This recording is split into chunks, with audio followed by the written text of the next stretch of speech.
Hello students, welcome to all of you on my YouTube channel Maths Track. आज के इस video में हम बात करने वाले हैं सिंप्लेक्स मेथड के बारे में। सिंप्लेक्स मेथड जो कि बहुत ही पावरफुल टूल है, जो कि बहुत पावरफुल एल्गोरिदम है, क्योंकि ग्राफिकल मेथड से हम ओनली 2D में क्वेश्चन कर सकते हैं।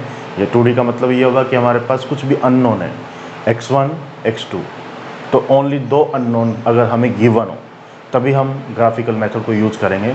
लेकिन मोर देन 2 वेरिएबल के लिए हम ग्राफिकल मेथड यूज़ नहीं कर सकते। सबको मालूम है रीज़न, क्योंकि 2D के लिए ग्राफ हम ट्रेस कर सकते हैं, 3D या इससे ज़्यादा डायमेंशन के लिए हम ग्राफिकल मेथड हम ग्राफ ट्रेस नहीं कर सकते। तो जो सबसे पावरफुल मेथड है, जो सबसे पावरफुल टूल है, जो एक्यूरेट हमें आंसर देता है, वो है सिंप्लेक्स मेथड। जैसा कि आप देख पा रहे होंगे बोर्ड पे, सिंप्लेक्स मेथड। आज का हमारा यही टॉपिक रहेगा, सिंप्लेक्स मेथड का। लेकिन इससे पहले कि मैं एक टॉपिक स्टार्ट करूं, मेरी आप सबसे एक रिक्वेस्ट है कि इस वीडियो को आप 1 मिनट के लिए भी स्किप ना करें, क्योंकि पहला क्वेश्चन है, बेसिक क्वेश्चन है। अगर आप स्किप करेंगे तो आपको ये क्वेश्चन समझ नहीं आएगा।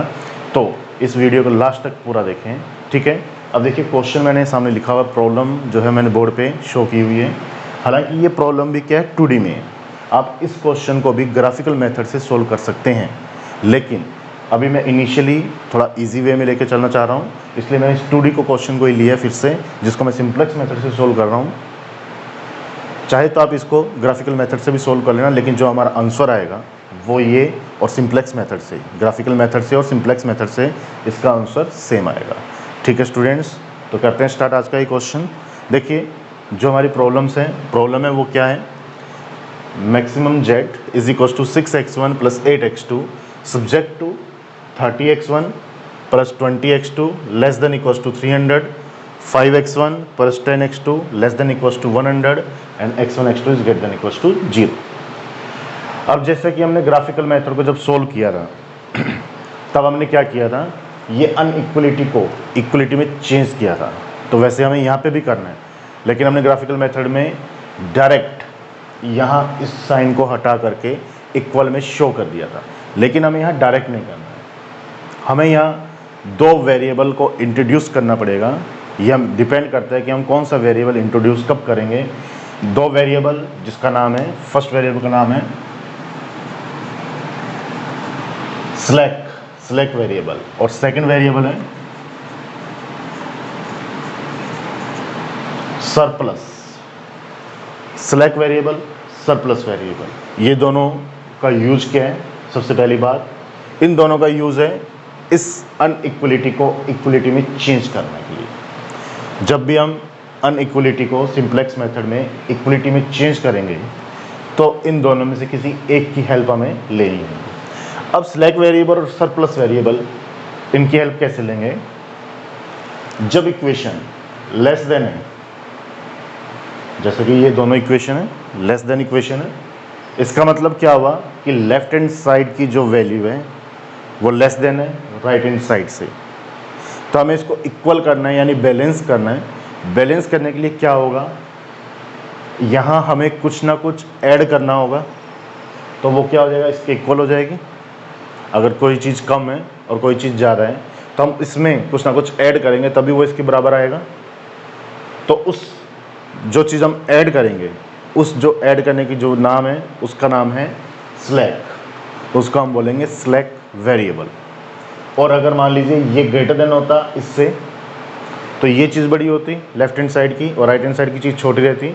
तो राइट हैंड साइड में इस राइट हैंड साइड को इसके इक्वल लेके आने के लिए हमें लेफ्ट हैंड साइड में कुछ ना कुछ क्या करना पड़ता, सबट्रैक्ट करना पड़ता, यानी उसको इसके इक्वल लेके जाना होगा। फिर इसको इसके इक्वल नहीं लेके आना, क्योंकि ये चीज़ लेफ्ट हैंड साइड अगर बड़ी होगी तो उसको हम इसके इक्वल लेके जाएंगे राइट हैंड साइड के।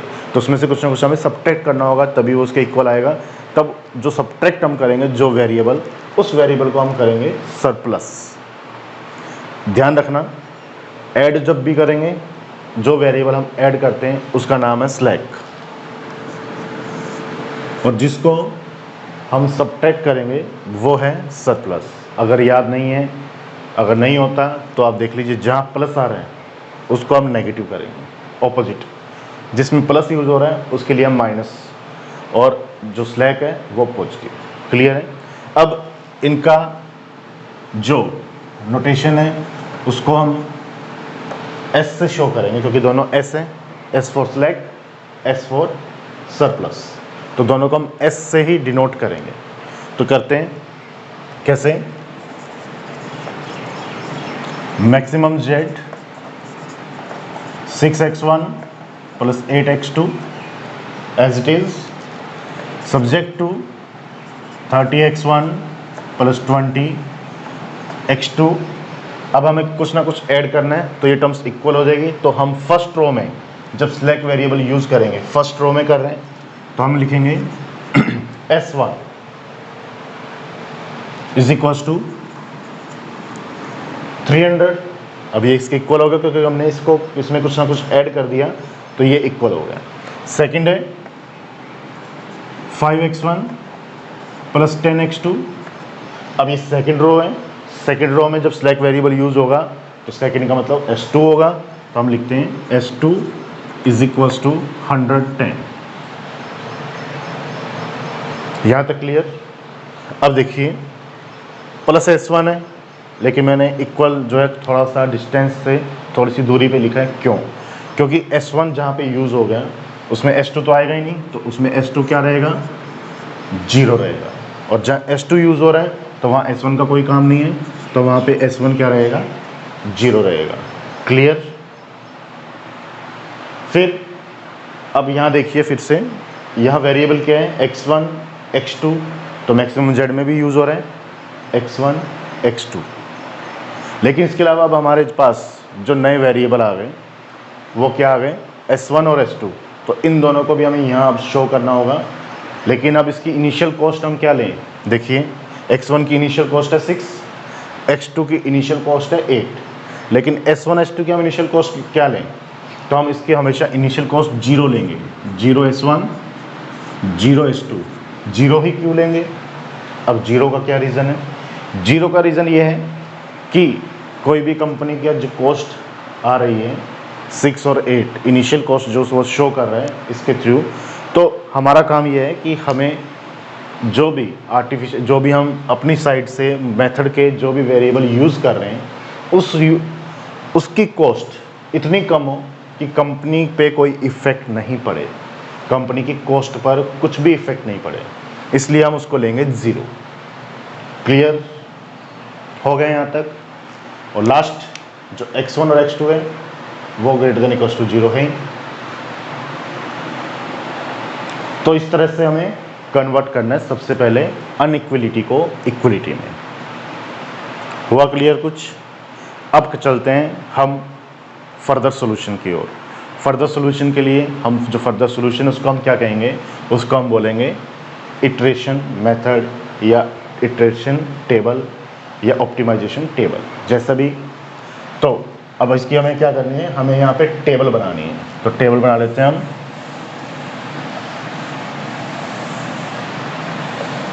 देखिए टेबल कैसे बनेगी, हम यहाँ लिखते हैं फर्स्ट टेबल।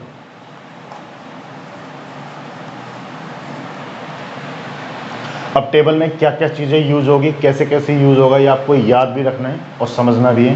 तो सबसे पहले CJ, यहाँ लिखेंगे हम CJ CBB SV यानी सॉल्यूशन,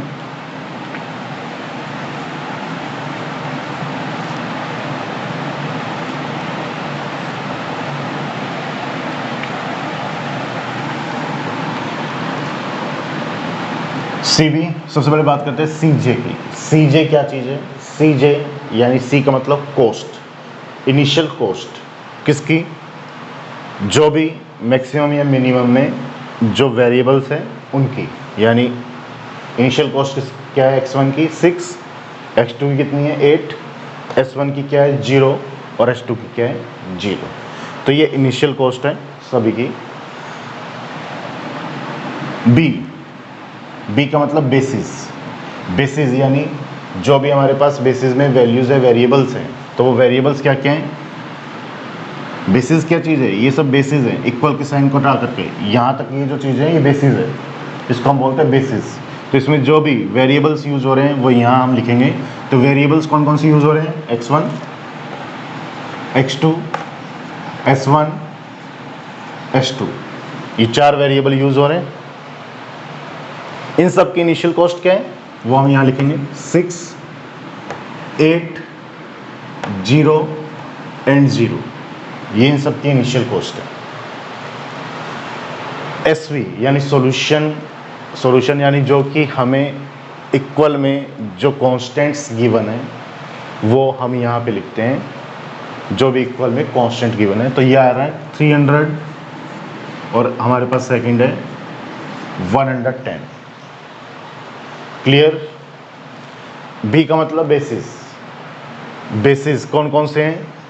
अब यहाँ पे बेसिस की बात कर रहा है, प्योर बेसिस की। देखिए चलो पहले हम इसके सभी कॉस्ट लिख लेते हैं, x1, x2, s1 और s2 की।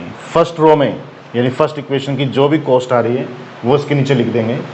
x1 की कॉस्ट कितनी है 30, यहाँ लिख दिया हमने। x2 की कॉस्ट कितनी है 20, s1 की 1 और s2 की 0। सेकेंड 110 के लिए जो भी इसके इक्वल में गिवन है, जो वेरिएबल्स हैं उस वेरिएबल्स के नीचे उसकी कॉस्ट हम लिख देते हैं। x1 की कॉस्ट है 5, x2 की कॉस्ट है 10, s1 0 एंड s2 1। क्लियर। ये हमने कॉस्ट लिख दी इसकी।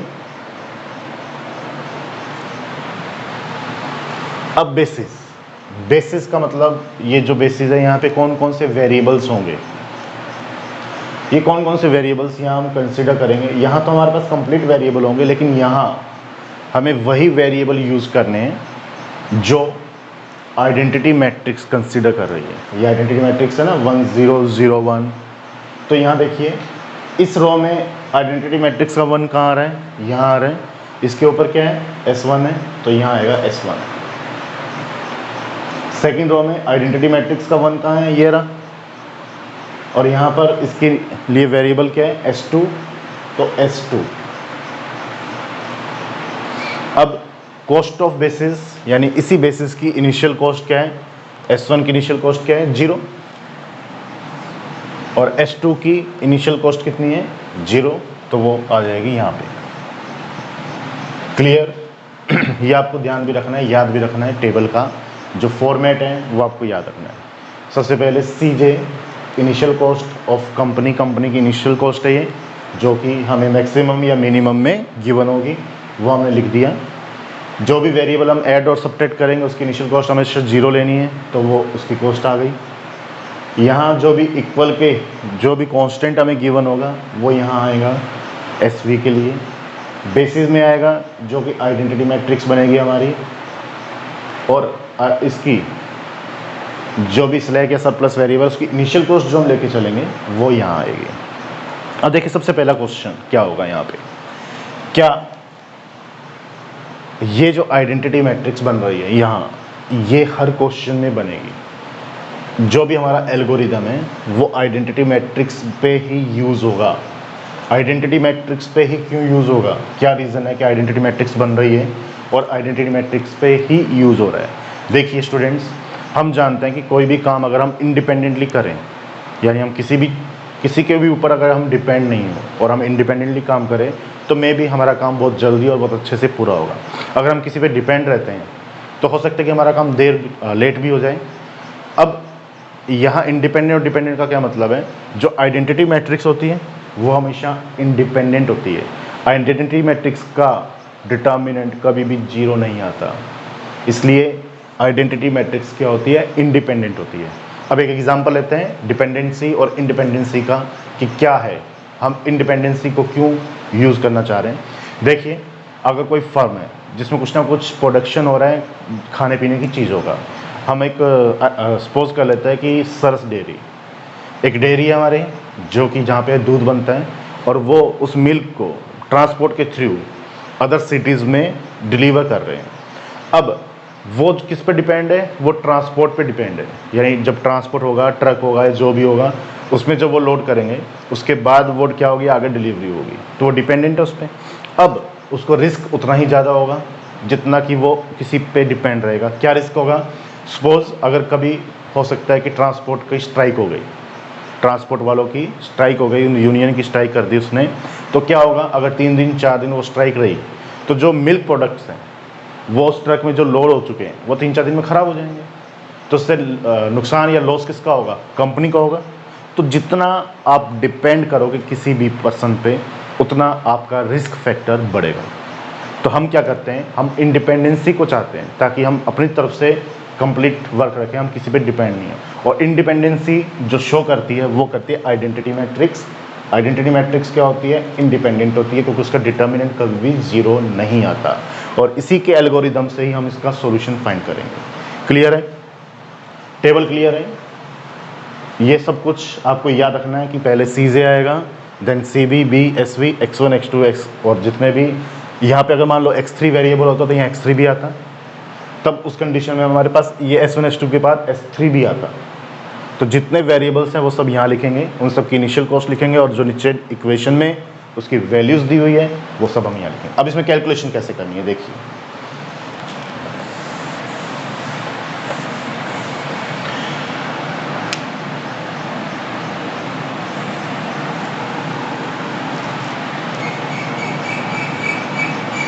अब हमें क्या फाइंड करना है यहाँ पे? अब हमें फाइंड करना है ZJ। ZJ क्या चीज़ है? ZJ वो कॉस्ट है जो कंपनीज, ये CJ तो क्या हो गई? इनिशियल कॉस्ट हो गई कि उसने क्या लागत है उसकी, क्या उसने किया।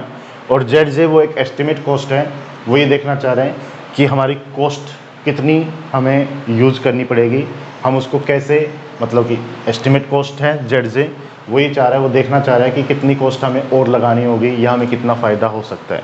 तो ZJ, अब ZJ की वैल्यू को फाइंड करने का क्या है, कैसे करेंगे हम? सिंपल सा है, जो भी बेसिस की कॉस्ट है, जो हमने बेसिस की कॉस्ट ली है उस कॉस्ट का इन सभी से 1 by 1 मल्टीप्लिकेशन और इन दोनों का एडिशन, मल्टीप्लिकेशन दोनों का और दोनों का एडिशन। देखिए 300 into 0 0 plus 110 into 0 0। Similarly multiply both and addition, add करना है 30 into this plus 5 into this.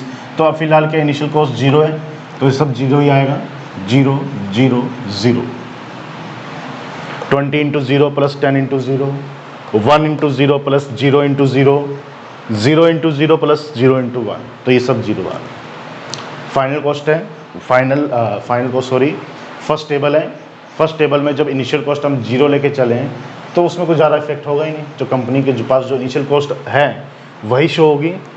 देखिए वही शो होगी क्या, कैसे? जो फाइनल कॉस्ट आएगी उसको हम लिखते हैं CJ माइनस ZJ। जो भी फाइनल कॉस्ट आएगी हम उसको शो करते हैं CJ माइनस ZJ से। तो CJ माइनस ZJ की कॉस्ट क्या रहेगी? CJ 6, ZJ 0, तो 6 माइनस 0 6, क्योंकि इनिशियल कॉस्ट 0 ही है, जो हमने सिलेक्ट वेरिएबल या सरप्लस वेरिएबल यूज़ किए हैं तो उससे फर्स्ट टेबल में कोई इफेक्ट नहीं पड़ेगा।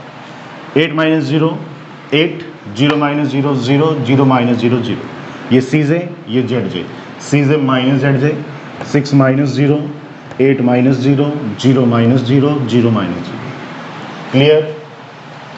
अब हमारा टारगेट क्या होगा? हमारा टारगेट होगा कि मैक्सिमम कॉस्ट जहां हमारी लग रही है उसको मिनिमाइज़ करना है। यानी हमारा जो टारगेट होगा, इस कंप्लीट टेबल, हमारी टेबल कब तक चलेगी? जब तक कि CJ माइनस ZJ की जितनी भी वैल्यू है वो लेस देन इक्वल्स टू 0 नहीं आ जाए। यानी यहाँ जब तक पॉजिटिव आता रहेगी, जब तक वो जो भी कॉस्ट पॉजिटिव आती रहेगी तब तक हमारी टेबल बनती रहेगी। तो क्यों? क्योंकि ये जो है फाइनल कॉस्ट है कंपनी की जो उसमें लग रही है, और कंपनी, इसका मतलब क्या है कि लेस देन 0 आना चाहिए। तो कंपनी क्या चाहिए? कंपनी यही तो चाहेगी कि कॉस्ट को हम इतना रिड्यूस कर दें, 0 के बराबर कर दें, जो भी हमारी लागत है, जो भी उसका खर्चा लग रहा है वो उसको 0 करेगी, तभी तो उसको बेनिफिट होगा। तो वो क्या चाहेगी कि ये जो कॉस्ट उसकी लग रही है वो 0 हो जाए या नेगेटिव हो जाए, ताकि जो उसका खर्चा है वो 0 के बराबर रहे और उसको प्योर बेनिफिट हो। तो देखिए सबसे पहले मैक्सिमम जहाँ पे भी, अब ये तो बात हो गई कि हमें करना क्या है, टेबल कब तक बनानी है, जब तक कि सभी वैल्यूज़ 0 या नेगेटिव नहीं आ जाए। अब जब पॉजिटिव आए और पॉजिटिव भी 1 से ज़्यादा हो तो जो मैक्सिमम पॉजिटिव है हम पहले उसको टारगेट करेंगे। मैक्सिमम पॉजिटिव क्या है? 8। ठीक है, इसको हम बोलेंगे एंटरिंग वेक्टर। एंटरिंग वेक्टर हम एंटर कर रहे हैं इसके थ्रू इस टेबल में, तो हम इसको बोलते हैं एंटरिंग वेक्टर। अब एक चीज़ और हमें फाइंड आउट करनी होती है, minimum ratio. Minimum ratio, minimum ratio क्या चीज़ है? मिनिमम रेशियो कैसे फाइंड करते हैं? मिनिमम रेशियो को फाइंड करने का जो सॉल्यूशन है, देखिए एंटरिंग वेक्टर जो हमें कह रहे हैं उसका जो भी इक्वल में हमारी वैल्यूज़ थी उससे डिवाइडेशन करना होगा हमें। तो जो डिवाइडेशन करते हैं पहले तो 300/20 कितना आ रहा है? 15। 110/10 11। एंटरिंग वेक्टर की रो का जो हमारे पास सॉल्यूशन है, जो भी इक्वल में वैल्यूज़ हमें गिवन थी उसके साथ डिवाइडेशन करना है, और जो वैल्यू रिजल्ट आएगा वो हम यहाँ लिख देंगे। ये 15 कैसे आया? 15 आया 300/30 करने पर, और 11 कब आया? 110/10 करने पर। ये हमारे पास रिजल्ट आया। तो मिनिमम रेशियो, इन दोनों से मिनिमम वैल्यू क्या है? 11 है। अच्छा, मिनिमम रेशियो क्या चीज़ है? देखो, कंपनी कोई भी दो तरह के प्रोडक्ट बना रही है, उसमें मान लीजिए कोई मोबाइल कंपनी है। अब मोबाइल कंपनी दो तरह के उसके मॉडल हैं, दो तरह का उसका है। अब जैसे कि हम बात करते हैं MI की। MI एक तो है Note 9, एक है MI Note 9 Pro Max। उसने दो तरह के मॉडल बनाए। अब अगर 9 Pro Max की एक जगह डिमांड कुछ इस तरह से और दूसरी सिटी में डिमांड उसकी ये, तो कंपनी क्या करेगी? कंपनी ये चाहेगी कि जहाँ पे कम डिमांड है सबसे पहले उसको ख़त्म किया जाए, ताकि वो हमारा परमानेंट जो है वो सोर्स रहे। हो सकता है कि यहाँ पे हमें डिमांड ज़्यादा है, उसको हम जब उसकी डिमांड को जब हम सेटिस्फाई करेंगे, यानी जितनी डिमांड वहाँ है, अगर उतने प्रोडक्ट हम वहाँ पर जा करके देंगे तो हो सकता है कि इसके लिए हमारे पास कम रह जाए, तो हम इसको वो अवेलेबिलिटी नहीं दे पाएँ। तो कंपनीज का सबसे पहले टारगेट ये रहता है कि जहाँ से डिमांड कम हो रही है हम पहले उसको फुलफ़िल करें, तो वो है मिनिमम रेशियो। और मिनिमम रेशियो यानी जो मिनिमम होगा हम सबसे पहले हम भी उसी को टारगेट करेंगे। मिनिमम क्या है? 11। एंटरिंग वेक्टर क्या है? 8। ये दोनों जहाँ मिलेंगे, ये और ये, तो कहाँ मिल रहे हैं? 10 पर आपस में इंटरसेक्ट करेंगे, तो ये क्या होगा? ये होगा की एलिमेंट। क्या होगा? की एलिमेंट। एंटरिंग वेक्टर और मिनिमम रेशियो का इंटरसेक्शन पॉइंट की वेक्टर होगा, और वो हमारे पास क्या है? वो है 10। क्लियर? अब हमें क्या करना है? ये जो आइडेंटिटी मैट्रिक्स है उसको हमें अब शिफ्ट करना है। किस पर? की एलिमेंट पर। आइडेंटिटी मैट्रिक्स को की एलिमेंट पर हमें शिफ्ट करना है, उसको यहाँ शिफ्ट करके लेकर आना है। अब की एलिमेंट क्या है? 10 है। इसको हमें क्या करना है? हमें इसको 1 बनाना है। आइडेंटिटी मैट्रिक्स को कन्वर्ट करना है की एलिमेंट को। की एलिमेंट को आइडेंटिटी मैट्रिक्स में कन्वर्ट करने के लिए क्या करना होगा? उसको 1 बनाना होगा, और किसी भी वैल्यूज़ को 1 बनाने के लिए हम क्या करेंगे? उसको उसी नंबर से डिवाइड कर देंगे, तो वो क्या हो जाएगा? 1 हो जाएगा। यानी इस कंप्लीट रो को इस 10 से अगर मैं डिवाइड कर दूँ तो यहाँ क्या आ जाएगा? 1 आ जाएगा। 1 हो गया। लेकिन इससे ऊपर और नीचे जो भी वैल्यूज़ रहेंगी उसको आइडेंटिटी मैट्रिक्स तो बनानी है। तो आइडेंटिटी मैट्रिक्स क्या कहती है? अगर जो 1 है तो उसके ऊपर या उसके नीचे क्या होना चाहिए? 0 होना चाहिए, तभी तो वो आइडेंटिटी मैट्रिक्स है। तो इससे ऊपर या नीचे जितनी भी वैल्यूज होगी हमें उसको 0 करना होगा। तो कैसे 0 करेंगे? करते हैं सेकंड टेबल में। तो सेकंड टेबल सीजे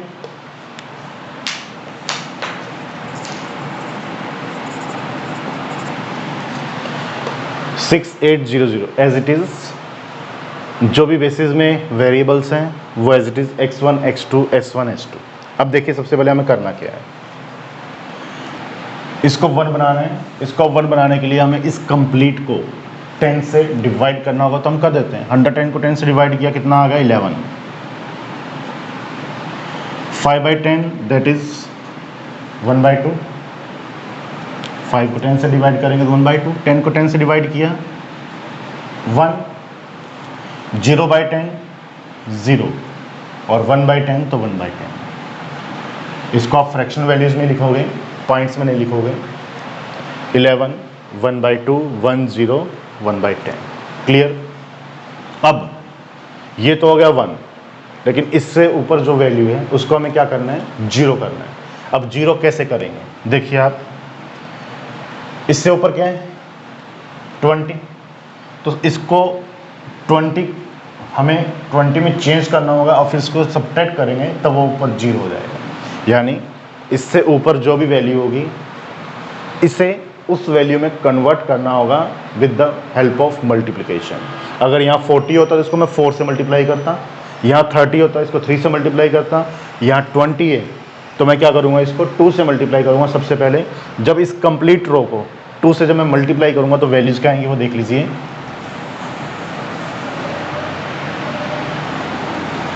जब इसको 2 से मल्टीप्लाई करेंगे क्या आएगा, 220। इसको मल्टीप्लाई करें 2 से इस रो को, 5 को 2 से किया 10, 10 को 2 से किया 20 0 2, ये आ गई। इसके ऊपर 20 है जिसे हमें 0 करना है, तो 0 करने के लिए उस की एलिमेंट को उसके इक्वल लेके जाना होगा with the help of multiplication. और मल्टीप्लिकेशन जितने से ही होगा जितने से ये वैल्यूज़ गिवन है, तो इसको 2 से मल्टीप्लाई करेंगे, तो 2 से मल्टीप्लाई किया तो आ गया 220 10 20 0 2। अब करना क्या है, अब इसकी जगह ये हमारे पास न्यू रो आ गई। अब इसको इसमें से सब्ट्रैक्ट करना है, माइनस करना है, माइनस। तो 300 माइनस 220 80, तो जो न्यू वैल्यू आई है वो यहाँ आएगी 80। 30 माइनस 10 20, 20 माइनस 20 तो ये हो गया 0। 1 माइनस 0 1, 0 माइनस 2 तो माइनस का 2। क्लियर। कुछ जो रो हमारे पास फर्स्ट टेबल में थी जिसका की एलिमेंट जो हमने लिया था उस की एलिमेंट को 1 बनाना था, तो उस की एलिमेंट को उसी से डिवाइड कर दिया, 1 हो गया। अब उस की एलिमेंट से ऊपर की वैल्यू को 0 बनाना है, तो उसको 0 बनाने के लिए जितने से भी मल्टीप्लाई हमें करना पड़ेगा, जिस नंबर से भी, हम उस नंबर से उसको मल्टीप्लाई करके उसी में से सब्ट्रैक्ट करेंगे, तब हमारी नई टेबल की रो आएगी। क्लियर। तो ये हमारी नई टेबल बन गई।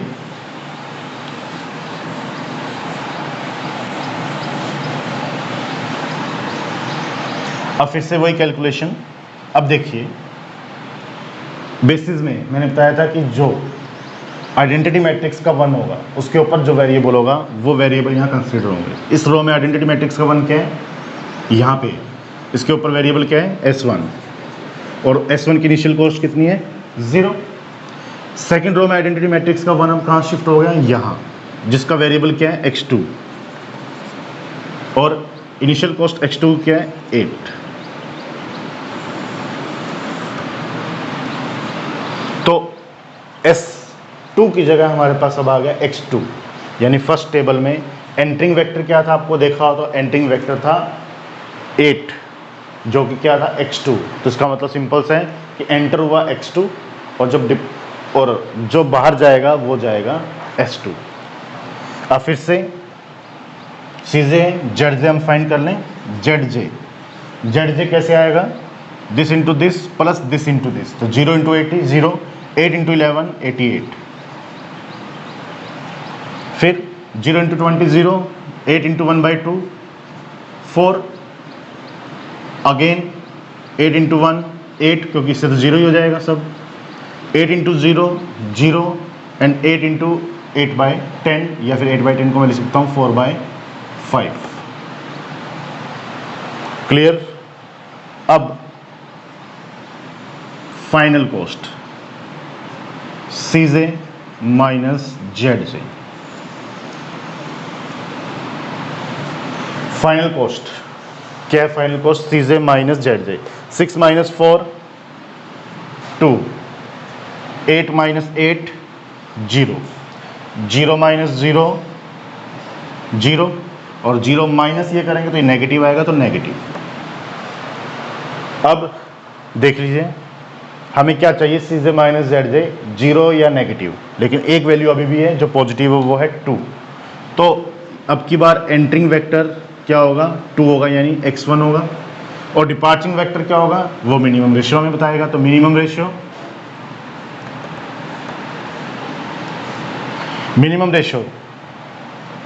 इस सॉल्यूशन वैल्यू को किससे डिवाइड करेंगे, एंटरिंग वेक्टर से। 80/20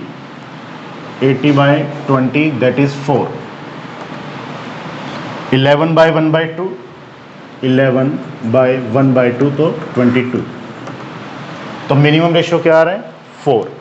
तो अब के बाद हमारे पास जो की एलिमेंट होगा वो क्या होगा, 20। एंटरिंग वेक्टर और मिनिमम रेशियो का इंटरसेक्शन पॉइंट 20 ये है, यानी कि एंटरिंग वेक्टर तो है 20 और आउटगोइंग क्या होगा, S1। तो आउटगोइंग वेक्टर या डिपार्चिंग वेक्टर क्या होगा, इसको यहाँ लिख देता हूँ मैं, S1 डिपार्चिंग वेक्टर आउटगोइंग वेक्टर हम बोल सकते हैं। तो नेक्स्ट टेबल में S1 की जगह x1 एंटर करेगा, ठीक है। और टेबल बनानी कैसे है, इसको फिर से हमें 1 बनाना है, इसको हमें क्या करना है, फिर से 1 बनाना है, और इससे नीचे वाली वैल्यूज को क्या करना है, 0 करना है। तो सबसे पहले नेक्स्ट टेबल जब हम कंसीडर करेंगे, इसको 1 बनाएंगे। 1 कैसे बनाएंगे, इसको इसी से डिवाइड करेंगे, कंप्लीट रो को 20 को 20 से डिवाइड कर देंगे तो 1 हो जाएगा, और इसके नीचे जो भी उसको 0 करना है। तो सबसे पहले हम इसे 1 बनाते हैं नेक्स्ट टेबल में। तो देखते हैं थर्ड। तो स्टूडेंट्स ये है हमारी थर्ड टेबल CJ6800, जिसमें कभी भी चेंज नहीं आएगा लास्ट तक, वेरिएबल जो सेम रहेंगे लास्ट टेबल तक। अब क्या करना है, हमें फर्स्ट रो को 20 से डिवाइड करना है, क्योंकि इसको हमें 1 बनाना है। ये की एलिमेंट हमारे पास, इसको हमें चाहिए 1। तो इसको 20 से जब डिवाइड करूंगा तो क्या आएगी terms, 40 then 4 then 1 0/20 0 1/20 and last -2/20 that is -1/10। Clear. अब यहाँ देखिए, जिसको हमें 0 बनाना है आइडेंटिटी मैट्रिक्स में कन्वर्ट करने के लिए, तो 1 हो गया। अब इसके नीचे हमें 0 करना है, जो क्या है कि 1/2 है। तो नए टेबल की रो को उस नंबर से मल्टीप्लाई करके पुराने टेबल की रो से, पहले वाले टेबल की रो से सब्ट्रैक्ट करना है, सिंपल। न्यू टेबल की रो को, जिसको हमने 0 में या 1 में कन्वर्ट कर दिया, उसको जिसे 0 बनाना है उतने उस नंबर से मल्टीप्लाई करके इस पहले वाले टेबल से सब्ट्रैक्ट कर देना है। तो देखिए, इस रो को किससे मल्टीप्लाई करूं मैं, 1/2 से, ताकि ये 1/2 आ जाए यहाँ पे, और फिर सब्ट्रैक्ट करेंगे। तो सबसे पहले इस रो को 1/2 से जब मैं मल्टीप्लाई करूंगा, तो मैं इसको एक बार हटा देता हूँ क्योंकि इसका भी जरूरत नहीं है हमें। तो इसको जब 1/2 से मल्टीप्लाई करेंगे कितना आएगा, 2 1/2 से मल्टीप्लाई किया 2 1/2 0 1/2 से मल्टीप्लाई किया तो कितना हो गया, 1/40। और जब इसको 1/2 से मल्टीप्लाई करें तो कितना हो जाएगा, -1/20। ये हो गया। अब इसको किस में से सब्ट्रैक्ट करना है, इसी में से। ये रो क्या है, 11 1/2 1 0 और 1/10। तो हमें सब्ट्रैक्ट करना है। तो 11 - 2 9, तो यहाँ आ गया 9। 1/2 - 1/2 0 1 - 0 1 0 - 1/40 तो माइनस का 1/40, और माइनस और ये माइनस क्या हो गया, प्लस 1/10 प्लस 1/20 1/10 प्लस 1/20 कितना हो गया, 3/20।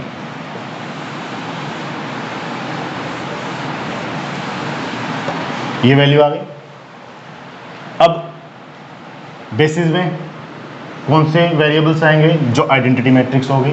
आइडेंटिटी मैट्रिक्स है, फर्स्ट रो में 1 ये रहा, इसका वेरिएबल क्या है, x1।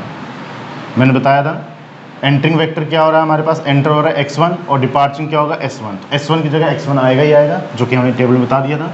और सेकंड आइडेंटिटी मैट्रिक्स 1 यहाँ पे है, उसके लिए वैल्यू क्या है, x2, और इसकी इनिशियल कॉस्ट कितनी है x1 की, 6, और x2 की इनिशियल कॉस्ट कितनी है, 8।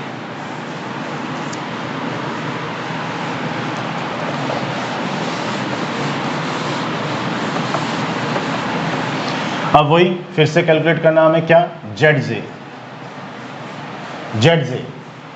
4 6 24 8 9 72 24 प्लस 72, तो ये हो गई हमारे पास वैल्यू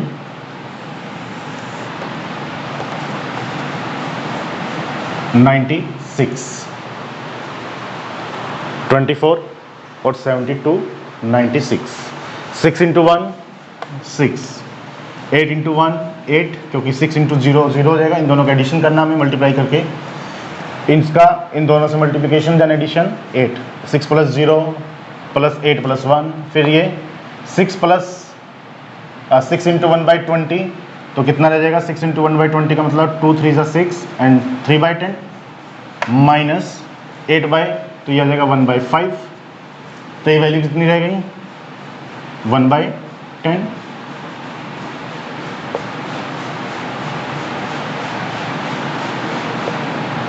क्लियर? यहाँ -6/10 का मतलब फिर से, तो माइनस का 3/4 और प्लस 8 इंटू 3/20, तो ये हो जाएगा 12/5। तो जब इसको हम सॉल्व करेंगे तो क्या आएगा? देखिए 20 एलसीएम आ रहा है, -15 और 48, तो ये टोटल वैल्यू हो गई कितनी हमारे पास? 33/20। क्लियर? अब final cost CJ minus ZJ, 6 minus 6 0, 8 minus 8 0, 0 minus 1/10 तो negative, and 0 minus 30/3 again negative. तो देख लीजिए इस टेबल के रिजल्ट से all values of CJ minus ZJ less than equals to 0। तो ये हमारी फाइनल टेबल है, क्योंकि इसमें कोई भी वैल्यू क्या आ रही है? पॉजिटिव नहीं आ रही है, सभी values less than equals to 0 है। तो जो हमारा सोल्यूशन रहेगा वो क्या रहेगा? ये इसका सोल्यूशन रहेगा, यानी the solution will be x1 equals to 4 and x2 equals to 9, और जो हम मैक्सिमम स्टार्टिंग में लेके चले थे, maximum Z is equals to, जो हमारे पास वैल्यूज थी मैक्सिमम Z की वो थी 6x1 प्लस 8x2।